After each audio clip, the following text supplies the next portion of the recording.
All right, guys, another round two Stanley Cup playoff series for you guys, and it's the Toronto. Am I reading that right? The Toronto Maple Leafs in the second round versus Florida Panthers. Wow, I mean it's been a while since we've said that, right? Um, well, Well, I've Toronto never fans, said that personally.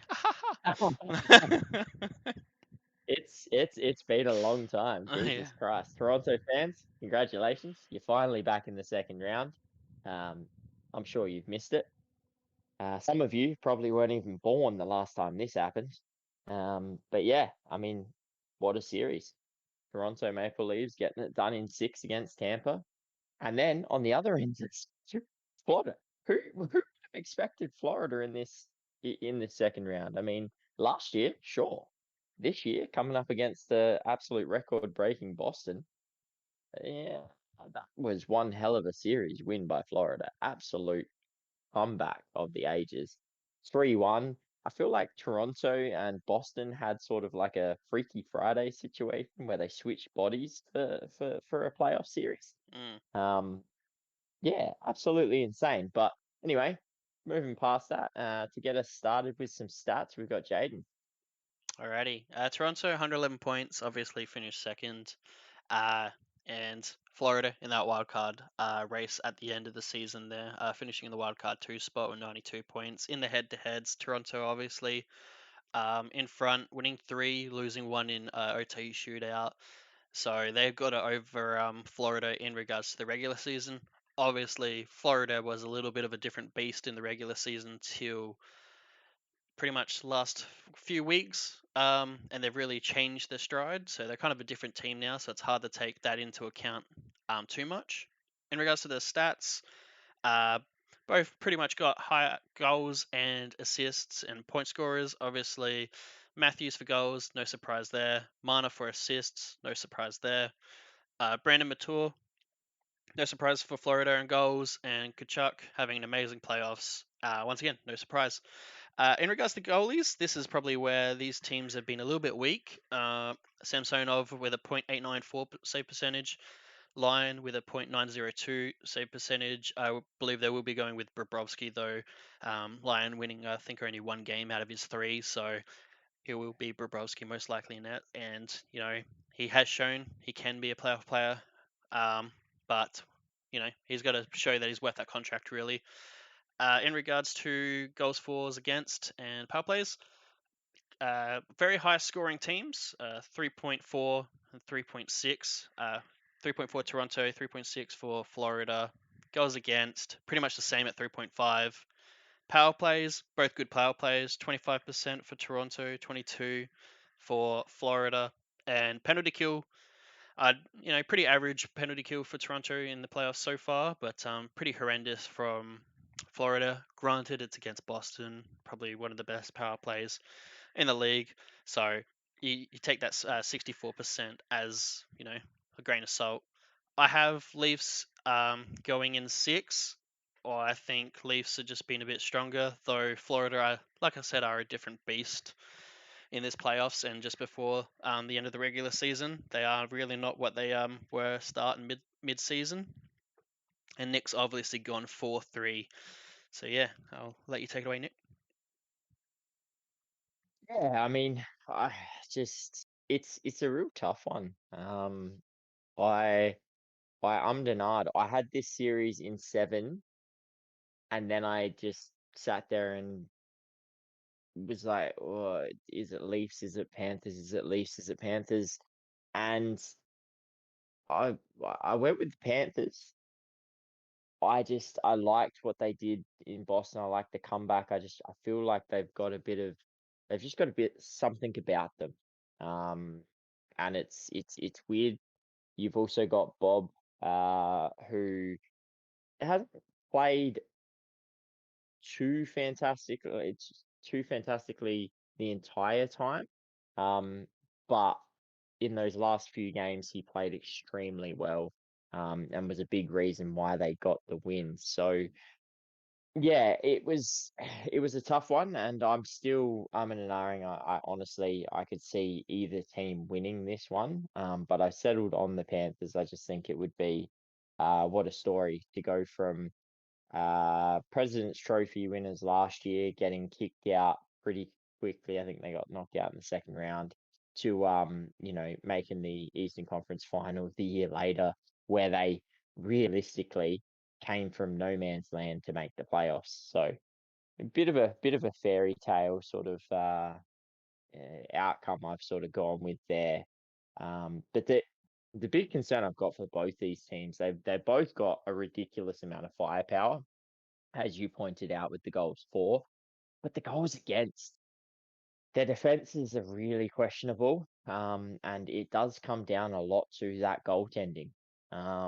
Ilya Samsonov with a 8.94, and I think Bob is obviously less than Alex Lyon at 9.02. So um, those two are going to be absolutely massive in this series, for whichever team's going to go forward, because unless it turns into a shootout every night, and it's just, 5, 6 goals each way every game, and it's just who can score the most goals.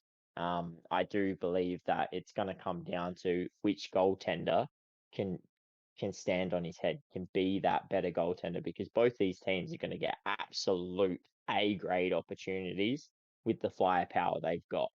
You are not going to keep the likes of Matthews and Matthew Kachuk um, quiet all series, and they're going to get their opportunities. The question is, which goaltender is going to keep them at bay the longest, basically? And I reckon whichever goaltender can do that is the team that's going to win. Yeah, you pretty much summed up everything there. My side, I think it would be a high-scoring game. I think probably minimum 6 goals a game. You probably look 6, 7 goals minimum a game. That's what I'm thinking. Some 4-2s, 4-3s type scenarios, or maybe a blowout like a 5-2. But yeah, that's what I'm expecting in this series. In regards to my players that need to probably improve to basically show up in the playoffs, my pick for Toronto, William Nylander, is 2 goals, 5 assists, 7 points. He's a -5. He's got 3 power play points and is a -5. He's I believe the worst besides a couple defensemen in regards to the plus minus. He has a shot percentage of 5.6%. In the regular season, he was averaging like 13, 14%. And it's not good for the player with who's taking your most shots. He's got 36 shots. Next highest being Matthews at 35, and then it slowly drops down from there. So your highest shooter on a 5.6%, it's not great there. So looking for Nylander to step it up. In regards to the Florida side of things, obviously you spoke about goaltending. I'm looking for most likely going to be Bobrovsky in net, so I'm looking at Bobrovsky to step it up, and even Lyon, if he is the one that ends up going in there. They're basically both 900 goalies at the moment, and I feel like they've got to just be a little bit better than just flat 900 to get through this Toronto team.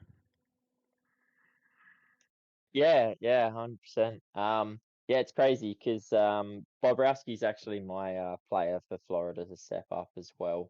I think, as I made mention before, I do think the goaltender is going to play a big part in this series, and I think, we all know what Bob can do and is capable of. He may have gone away from that a little bit, but my God, I tell you right now, that $10 million contract, if Florida wins a Stanley Cup, no one's going to give two flying shits about that $10 million contract anymore. They're going to be like, oh, yeah, he wasn't great for a bit of it, but he won them a cup. They won't give two shits if he wins them a cup. And yeah, I think he's had some good games and he's had some ordinary games. So I'm looking for him to stand on his head, because we know he can. We know he can do that. He's a phenomenal goaltender. He just needs to find it and get back to that form. And I truly think he can. As for my pick for Toronto, I was going to go the double and do Ilya Samsonov from that end because I do think he needs to step up as well. However, I've gone for a different player, and it is Michael Bunting. And the reason why I'm going for Bunting is because he's had two fantastic seasons with Toronto, regular seasons. And then he turns around and gets himself stupidly suspended doing something ridiculous. He's done sweet stuff all in this playoffs in the games he has played. He'll return to the lineup, but we need to see something from him. The Leafs need something out of him. He is a 20 plus goal scorer for the Leafs. He needs to turn up in the playoffs, and he needs to sort his ridiculousness out. Stop taking stupid penalties, stop getting himself suspended for stupid things, and do what he's good at, and that's putting that puck in the back of the net. If he can step it up with the rest of their firepower, Bobrovsky is going to have a tough time. Yeah. Nah, that's some good picks there for us. Obviously, Bunting was their fifth highest point player, and I think he's only got like 1 or 2 points currently in the playoffs in 4 games. So He's got one oh, one. 1 point. Yeah, good on him. Yeah. But yeah, so that is definitely someone to step it up there. But let us know what you guys think below on our picks. Leafs or Panthers in this series. Who your difference maker of players will be, and leave a like, leave a comment below, and subscribe to the channel. And I guess we'll see you guys for later for more content. Take care, guys.